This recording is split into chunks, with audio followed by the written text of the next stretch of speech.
like, there's got to be somebody in this world that doesn't like chocolate. That's like, no, I don't want chocolate. I want money. You don't like chocolate, and you don't like chocolate. What? No, I love chocolate. I like chocolate. I don't but like not chocolate cake. A lot. I don't want Triple chocolate cake is what me and Joe don't like. That's like every mine, part. Like, give me so like they're a like, little piece to be fine. Joe and Joe don't like chocolate. It's no chocolate cake. I like chocolate. He doesn't like too much chocolate in anything. Oh, yeah. No, I like chocolate. I'll eat all the chocolates. I just don't the like worst. I'll tell you what I don't like. I don't like dark chocolate. I hate dark chocolate. Well, I'm just saying, like chocolate ice cream with I'll do dark chocolates. chocolate if it's like almond joy or mounds or whatever, but I cannot do white chocolate.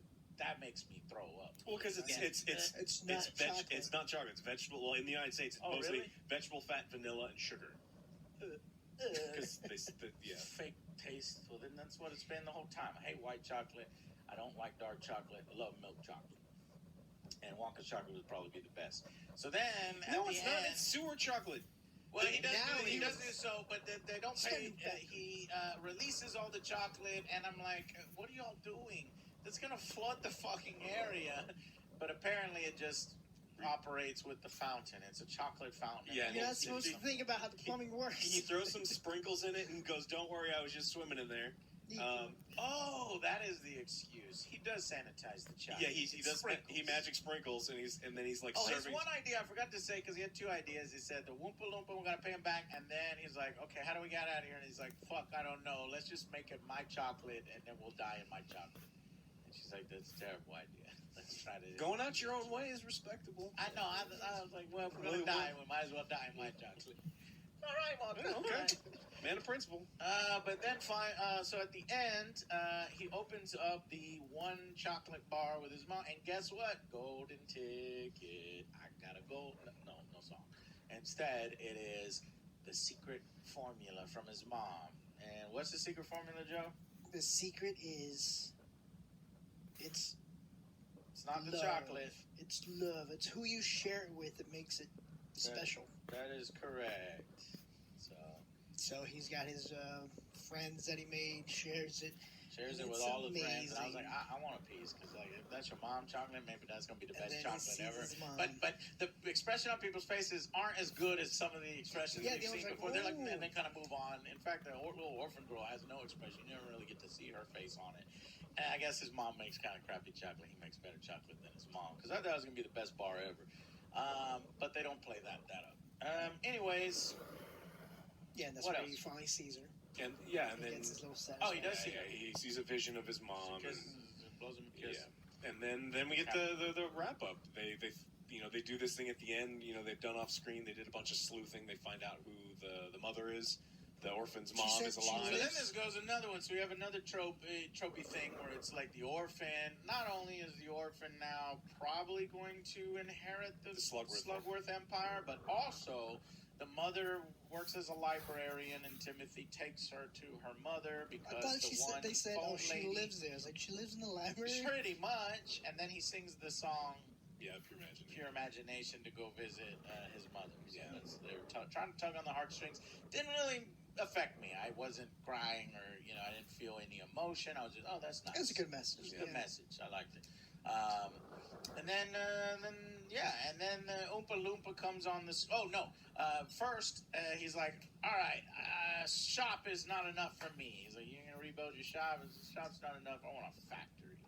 And then we actually get to see he goes to a castle, and the Oompa Loompa is a broken castle, but then, his imagination. And it looks like the original 1971 factory, so I was appreciative of the little recreation. He gets to play in it a little bit as he's singing. And I don't know if they intend to do another one, or if they intend to do a recreation of the 1971, because it would be a completely different Wonka. The little girl would have to die, and he'd have to become like a curmudgeon and stuff. But I kind of do want a sequel. I want to see their own take. You know what I mean? I want them to go in a completely different direction. Maybe still, reference the fucking crazy carnival ride through the fucking... Or we do 5 nights at Wonka's. And a bunch of... And that's how it gets with real jump scares this time? Yeah. Where, like, the kids break into his factory, and the Oompa Loompas are, like, hunting children, and that's how... That'd be sweet. Yeah. Or how he gets his Oompa Loompas could be the next film. Anyway, so here are the songs. Oh, and then at the very end, during the credits, stay for the credits. There's nothing after the credits, but during the credits, the little Oompa Loompa explains what happens to everybody. Yeah, it's so like the one guy gets his wife back, the other guy has a successful career, gets his wife back, and then two ladies are like, you have jobs again. That's like how their life is. Congrats, you get to be a. She gets back to work. She inherits $1 billion chocolate empire, finds a mom, lives in a library, like gets his wife and his family back, and like and then you get to work on the line for phone. Yeah, but she loves work. I don't know. It was shitty. I didn't even know what happened to the other lady. She was going to the chocolate factory. She goes back to work, and all of her employees the get fucking the plumber. Yeah, she goes back, and everyone's like, "Oh, it's great to see you." But she's not stuck being an unpaid worker anymore. Or she can work for Willy Wonka. All right, here are the 9 songs. A Hat Full of Dreams. Did you like it? It's Say bad, average, or good. Hat Full of Dreams. It's average. yeah. Average. I can't go bad. There's also below average. I I think think Hat it's- Full of Dreams is below. Oh, average. yeah. You Never Had Chocolate Like This. The first rendition of You Never Had Chocolate Like This, when the chocolatier and Noodles join forces to escape Mrs. Scribbits for the day. I don't even remember it. Yeah. Below average. Yeah. Scrub. This is a musical Scrub. thing Average. where they go and they, Describe explain their work all and of what the they gotta work. do and everything.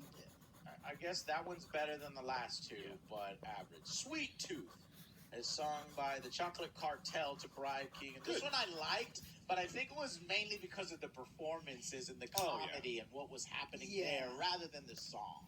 Yeah, I would say it's above average if you want to give us that intermediate one. Yeah. Above average. And then For a Moment, when they break into the Locozoon and milk a giraffe. I think that was a good one. I think that's one of the best ones, original songs that they did. It was actually really long when okay. they do. They're floating through the air on the Above balloon. average. They, Oh, right. Yeah, so right. the one, and then so they're both singing, like different, so like they're harmonizing well. So I think Tries that's to one of make the her better feel ones. better, a little Yeah. hopeful, so I'm going to say above average.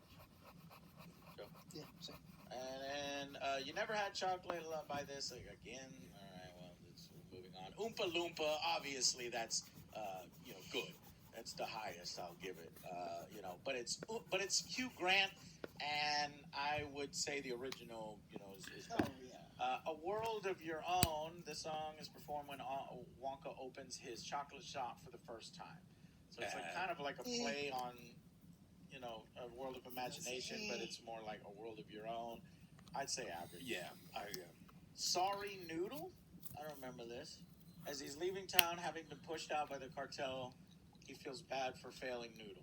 I don't even remember that it's a one. little sad song. Yeah, Was that on the boat? That's forgettable. it had me on the way to the boat. I don't I would say remember. bad because I don't even fucking remember it. The Pure Imagination, obviously top tier, not as good as in the original. Where's the Candyman can, motherfuckers? Where is that? That song. Candy Yeah, it's not in this. Come on.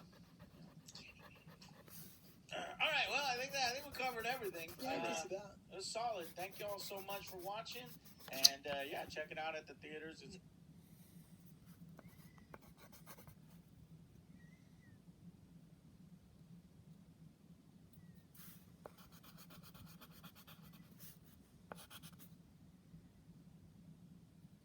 First idea is I gotta do the right thing. I gotta pay off the Oompa Loompa with the last. I only owed him one more jar of chocolate. So he gives the jar of chocolate. He says, "Can I have one more kindness?" That's when the yellow one was like, "Why are we doing this?" I'm just saying the obvious. We don't have to give him this kindness. But he's like, "I will." All right, fine. But it turns out they eat all the chocolate because Wonka was like, "This is my best chocolate I've ever made. It's filled with bugs. Really? He doesn't say that. He says they eat his chocolate. By the time they rise up in the elevator, it's fucking empty. They throw it in the trash, and the Oompa Loompa notices, and he's like, "Motherfucker, so much chocolate. Now I'm gonna come after you." But instead of going after them, he goes and saves Wonka, and because I guess he needs his chocolate, because Wonka needs to make more chocolate. He doesn't really want to save his life, and he saves the orphan by extension, and then gets the comeuppance from